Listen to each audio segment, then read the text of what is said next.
In the mindset over the memorization method, the first challenge is to shift from a fixed mindset to a growth mindset. Ito naman ay hindi lang magagawa ito. Of course, we need exercises.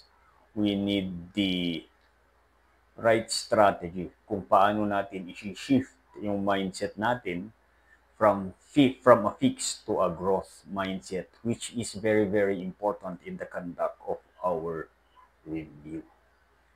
There are 3 actionable ways to shift your mindset, at ang pinakauna dito is reframe failure as feedback. Ano naman ito?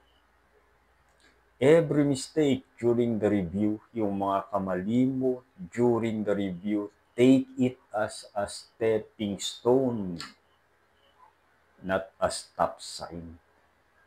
May time din sa review na madidismaya ka kasi hindi mo nakukuha yung mga right answers. Those are actually designs in the right direction. Ito ay mga clues on what to focus on.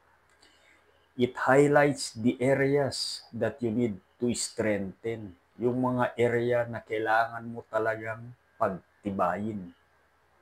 Right? They reveal blind spots that would otherwise go unnoticed. You see? At ang pinaka-importante dito, take this as signs. Take the mistakes as signs.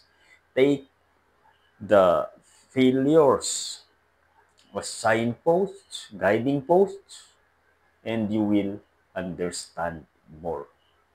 Kung nagkamali ka sa isang practice question, you should pause and reflect and ask yourself, why did I choose that answer? Bakit yun ang answer ko? Yun yung unang question mo. What assumption led me here? Bakit? Ano ba yung na-assume? Ang assumption ko at yun yung answer ko. And what can I learn from this? Ano ba yung matutunan ko dito?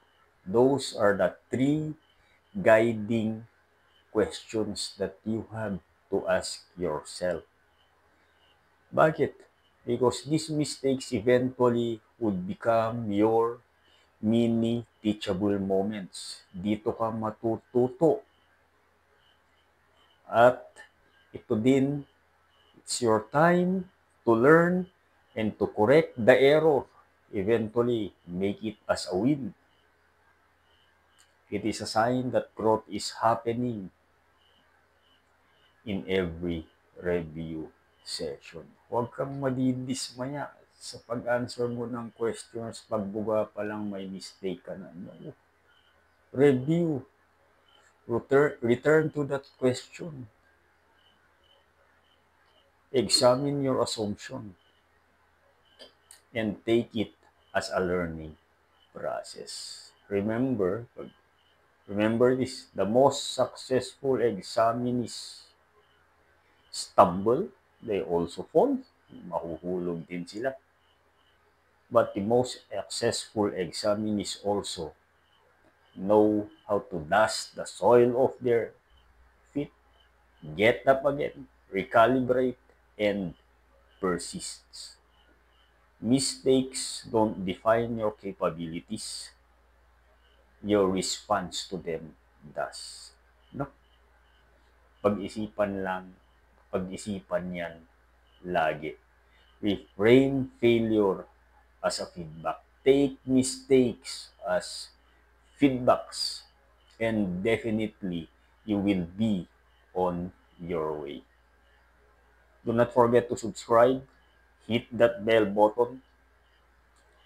And more reviews, more tips, more hacks are coming on your way. See you in the next lecture.